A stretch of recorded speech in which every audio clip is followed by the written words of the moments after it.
안녕하세요. 한의사 강용익입니다. 우리는 분명 어떤 행동이 부정적 결과를 가져올 것을 뻔히 알면서도 그 행동을 반복하기도 합니다. 술을 마시면 안 된다는 걸 알면서도 게임을 이제는 그만해야겠다 생각을 하면서도 멈추기가 힘듭니다. 한마디로 중독이죠. 유혹을 참지 못하고 온갖 종류의 중독에 빠지지만 지나고 나면 공허하고 후회됩니다. 잠시의 기쁨은 사라져버리고 후회와 고통만이 밀려오게 됩니다. 흔히 아는 술이나 게임, 도박, 약물 중독 외에도 많은 종류의 중독 현상이 있습니다. 오늘 심통부리기에서는 왜 이런 중독 현상이 발생하는지, 또 중독의 본질은 무엇인지에 대해서 살펴보도록 하겠습니다. 언뜻 보면 무절제나 의지의 문제라고 여기기 쉽습니다. 근데 중독 치료 내원자들을 보면 사회적 지위나 교육 수준이 높은 경우가 많습니다. 공부 잘하던 모범생 아이들도 갑자기 게임 중독이나 성형 중독에 빠지기도 합니다. 단순히 무절제와 의지 부족의 문제로만 접근해서는 이 병을 고치기가 어렵습니다. 중독의 본질은 도피입니다. 한마디로 자기 삶으로부터 도망치는 겁니다. 왜 도망을 칠까요? 뭔가 어렵고 불편한 상황이 있는 겁니다. 그래서 도망을 쳐서 자기 자신을 보호하려는 목적이 있습니다. 중독에 빠져 있어야 오히려 자기 삶의 두려움을 덜 느낄 수 있다는 겁니다. 그래서 보호자나 치료자가 그런 중독 대상으로부터 일방적으로 환자를 떼어놓으려고 애를 써도 환자는 이상하게도 기를 쓰고 그 중독에서 벗어나질 않으려고 하는 겁니다. 이는 무능이나 무절제에서 비롯되는 것이 아닙니다. 평소에 자기절제가 너무 뛰어난 사람도 자신이 위험에 처했다 싶을 때는 그 무언가에 중독되어 도망을 치려고 하게 됩니다. 내 삶에서 우울, 불안, 분노가 생겨나는데 이를 도저히 지금 현재의 내 힘으로는 감당이 안 된다 싶은 그런 순간에 와 있는 겁니다. 환자 사례들을 한번 보시면서 이야기 나누겠습니다.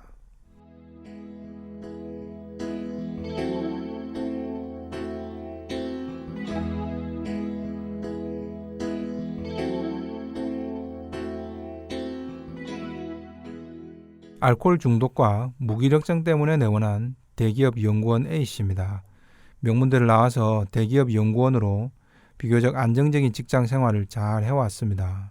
하지만 석유화학 분야의 해외 사업이 축소되는 바람에 연구실도 그룹 차원에서 축소 통폐합이 되었답니다. 원래 해오던 연구를 지속할 수가 없게 됐고 전공과는 전혀 다른 업무를 떠맡다 보니 스트레스가 심해진 겁니다. 그리고 자신의 미래도 불투명하다는 불안감이 높아졌습니다. 이런 불안 때문에 잠도 잘 오지 않았던 거죠. 이때 어릴 때 아버지가 일 없이 집에 누워 술에 취해 있던 모습들이 떠오른 겁니다. A씨는 불면증 때문에 집에서 혼자 술을 마시기 시작한 것이 낮술로 이어지면서 알코올 중독에 이르게 된 겁니다. 어릴 때 아버지의 모습이 각인되었다가 자신도 성인이 되어서 이렇게 좌절감에 빠졌을 때 여러 가지 중독 대상들 중에서도 자연스레 술을 통해서 도피하던 아버지의 선택을 자신도 똑같이 하게 된 거죠. 단순히 유전은 아니죠. 눈을 통해서 학습된 것이라고 할 수 있습니다. 여기서 중요한 것은 A씨가 과연 술을 너무 좋아해서 무절제해서 생긴 문제인가 하는 점이죠.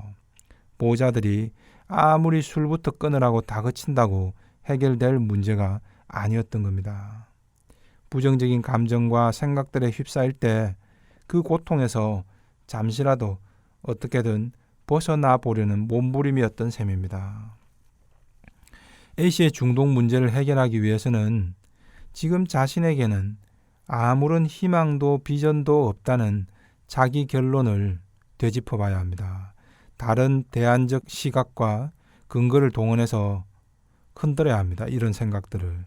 새로운 희망을 발견하도록 돕는 것이죠. 이 생각이 달라지지 않으면, 자신의 미래에는 비전이 없다라는 그런 생각이 달라지지 않으면 중독에서 빠져나올 이유가 없어지는 겁니다. 표면적으로는 똑같은 알코올 중독과 불면증 때문에 내원한 대학생 B군의 경우를 볼까요? 군대를 제대하기 직전부터 시작이 됐습니다. 혼자서 매일 소주 한두 병을 마시지 않으면 잠을 못 잡니다. 그리고 다음 날은 숙취 때문에 못 일어나고 수업도 빠질 때가 많습니다. B군 역시 술을 좋아하는 것이 아니라 자기 삶으로부터 도망치는 것이었습니다. 제대할 무렵 이제 대학 졸업반이 되는 것이 너무 두려웠답니다. 취업하는 것도 여의치 않고, 그렇다고 대학원을 가서 더 어려운 공부를 하는 것도 막막했다고 합니다. 그렇다고 공무원 시험을 준비해 볼까 하니 이것도 분야가 달라서 엄두가 나질 않았다고 합니다. 군대를 제대하는 해방감보다는 그 이후에 맞이할 상황이 우울하고 불안했던 겁니다. 공무원 준비나 대학원도 구체적으로 무엇을 준비를 해야 될지를 하나도 알아보질 못하고 있었습니다. 이렇게 술로 미루고 피하며 하루하루가 지나가지만 뭔가를 해야 할 것 같은 새로운 하루는 또 어김없이 다가오니까 불안하고 우울했던 겁니다. 이것이 술로 계속 도피하는 이유가 된 거죠. 술 먹지 마라, 백해무익이다, 왜 그러냐, 정신 차려라, 이런 말만 아무리 해봐야 소용이 없는 거죠.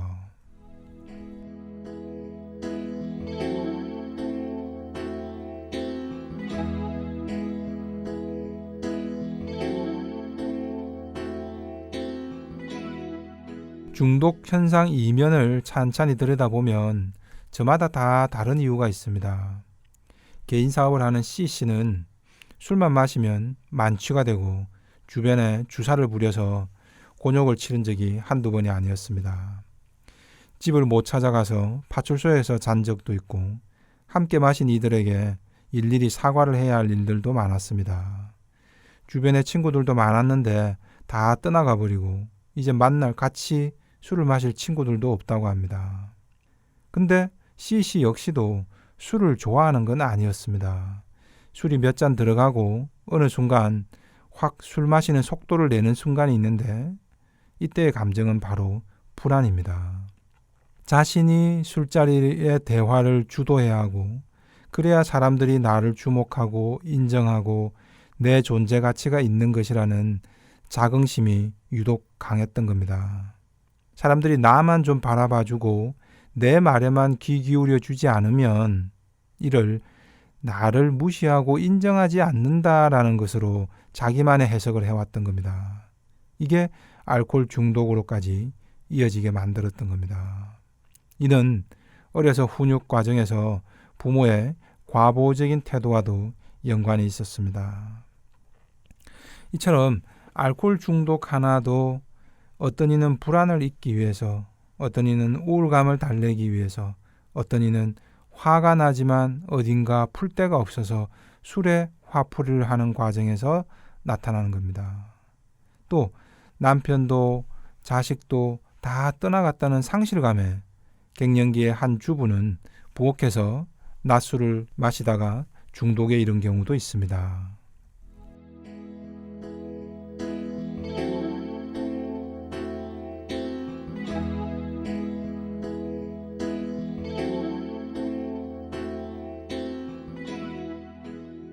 이는 청소년들의 게임 중독 현상도 마찬가지입니다.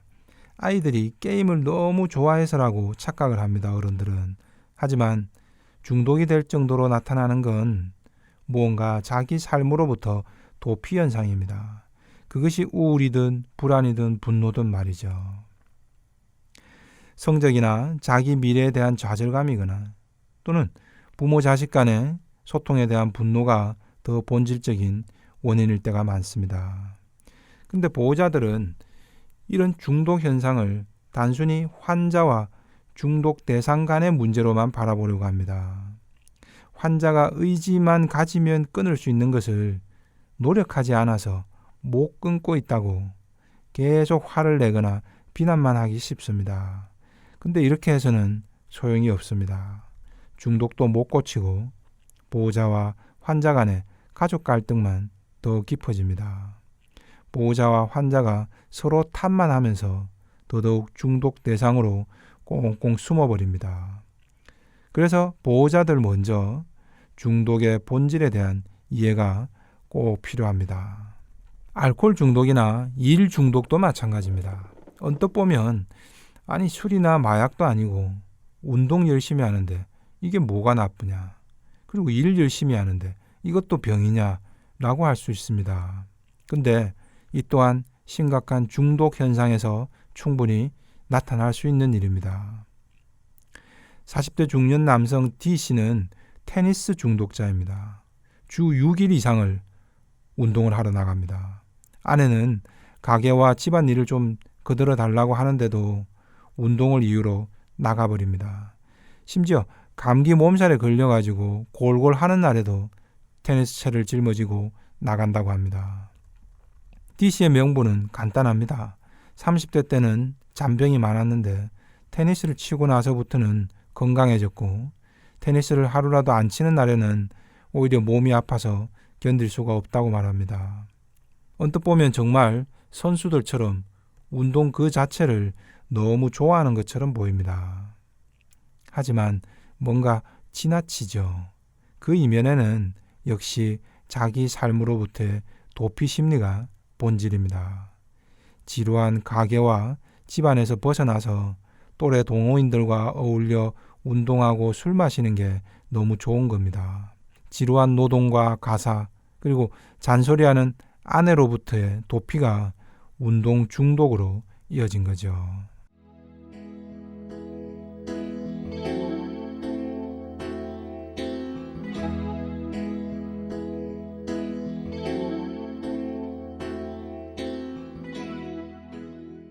음식 중독이라고 할 수 있는 폭식증이나 일 중독도 표면적으로만 보면 음식을 좋아하고 일을 열심히 하려는 것처럼 보이지만 사실은 자기 내면의 우울함이나 불안함으로부터 도피하고 있는 겁니다.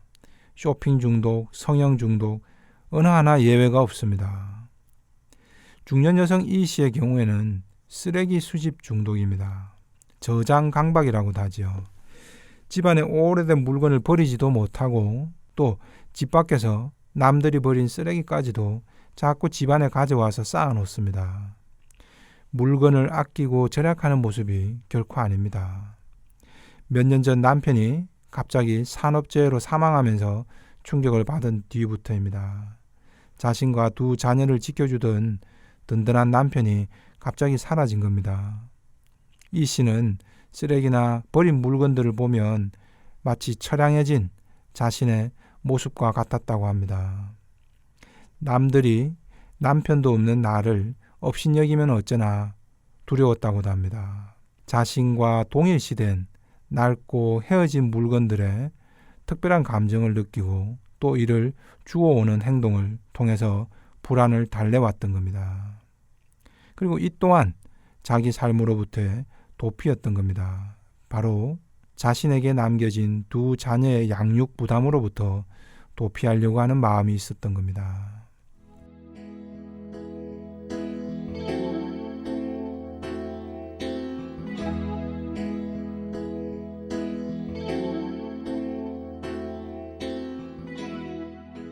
중독의 문제는 환자 혼자만의 문제가 아닙니다. 가족 중에 한 명만 중독 환자가 있어도 온 가족이 그 여파를 함께 겪게 됩니다. 하지만 이 문제를 중독 대상과 환자 간의 1대1의 문제로만 여기면 본질적 해결이 되질 않습니다. 중독 대상 그 자체보다 환자 내면에서 진짜 원인을 찾고 이를 해소할 수 있는 구체적인 방법을 도와줘야 됩니다. 이 부분이 분석되지를 않으면 환자는 말로는 100번이고 1000번이고 후회한다고 하고, 하지만 행동은 또다시 중독 현상에 빠져버리게 됩니다. 그래서 보호자들의 태도도 중요합니다. 자, 가스레인지에 냄비를 올려놓고 불을 가열을 합니다. 어찌 될까요? 점점 가열이 되니 냄비 뚜껑도 들썩들썩 하겠죠. 이게 과연 냄비 뚜껑 자체의 문제일까요? 시끄럽다고 비난하면서 뚜껑에 물건을 올려놓고 더 들썩거리지 못하도록 꽉 눌러버리면 해결이 되는 걸까요? 냄비 안의 압력은 어떨까요? 다시 폭발하듯 물은 끓어 넘쳐버릴 겁니다. 냄비 뚜껑을 힘으로 막아버릴 것이 아니라 오히려 열어줘야죠. 더 근본적으로는 불을 줄이든지 끄든지 해야 되겠죠. 가족 중에 중독 환자를 치료하고 보호하는 이치도 마찬가지입니다. 자꾸 당장 눈에 보이는 뚜껑만 들썩거리지 않게 눌러버린다고 그게 좋은 치료가 아닌 겁니다. 뚜껑을 열고 도대체 왜 이렇게 자기 삶의 압력이 견디지 못할 정도로까지 높아졌는가를 함께 고민하고 대안적 해소 방안을 함께 찾아줘야 됩니다. 지금까지 한의사 강요에게 심통불이었습니다.